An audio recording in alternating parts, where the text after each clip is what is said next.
We need process. And by process, I mean systems. We need systems for everything. We need people to know how to do their job.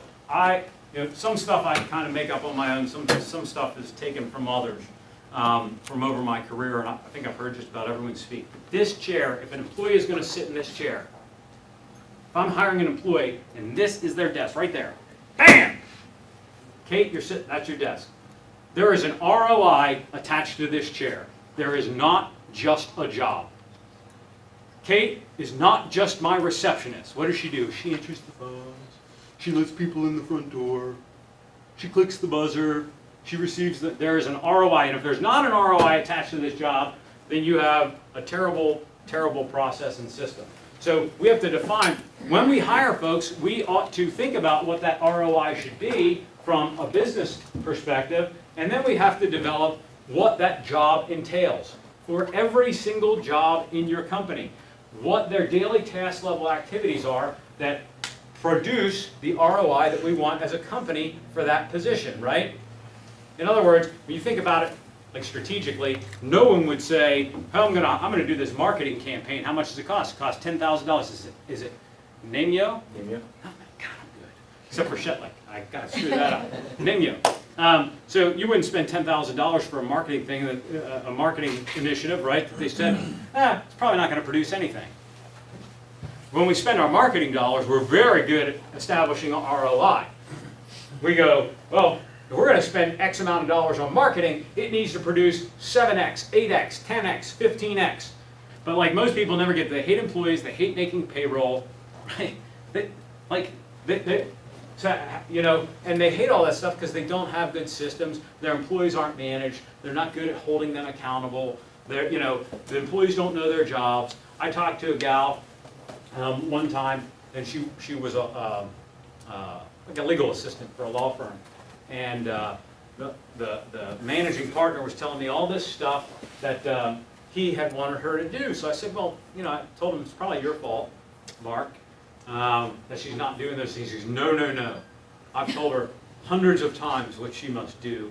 She knows. So, okay, you mind if I talk to her and record it? So I call her and say, he had told her that I'm going to call and record our little conversation, our chat. This is before he hired us. And I remember, like it was yesterday, it's one of the funniest stories I remember from all of our time doing this. This gal, God bless her, she starts rattling off like her 5 responsibilities. And all of the 5 of them were nothing similar to what the managing partner had told me they ought to do. And then I asked her to put them in order. And of all the things, the number one thing that she thought was the most important part of her job was getting and opening the mail. That was it. Like her whole day was built around getting and opening the mail.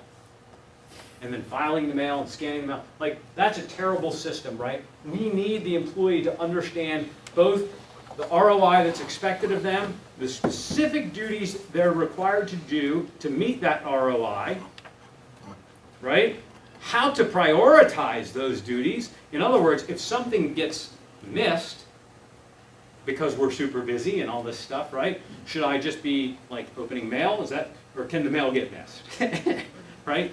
And then lastly, we need a strong system of measuring progress. And that system, what do we use for that, Phil? Key performance indicators. Yeah, key performance indicators. So we need to put together all kinds of systems of performance to make sure that they're doing what they're supposed to do to generate the value of this seat. And I know we all think we do that because we have like semi-annual reviews or annual reviews, or sometimes we get to them, sometimes we don't. We want systems that measure daily whether the people are hitting their benchmarks or not. Automated systems, and we want the people to understand those, understand what's expected of them and how to prioritize. And we don't want the business owner interfering with that process, which is to say, most owners are the problem themselves. They even if they tell the employee, hey, do this, this, this, and this, they go, you know what, don't do this, this, this today. We're busy. I need you to lick these envelopes and pack these boxes, and we're going to, and like, they derail them themselves. So an adherence across from ownership to management the supervisory or team leads, to the frontline employee, everyone needs to understand the ROI in the areas that they're responsible for, the job duties in order of priority and what they mean, and we need to have some way of measuring the adherence to all of those things organizationally. So we need to define these processes, the standard operating procedures, the KPIs. This is critically important to scaling your business.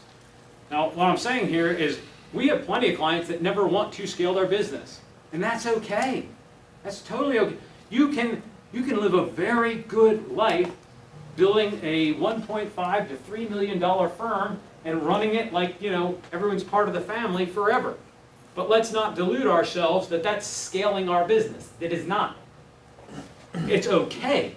We have clients that want that too, and we help them to get to, you know, $1.5 million, $2 million, and like, hey, see you later, congratulations, you arrived.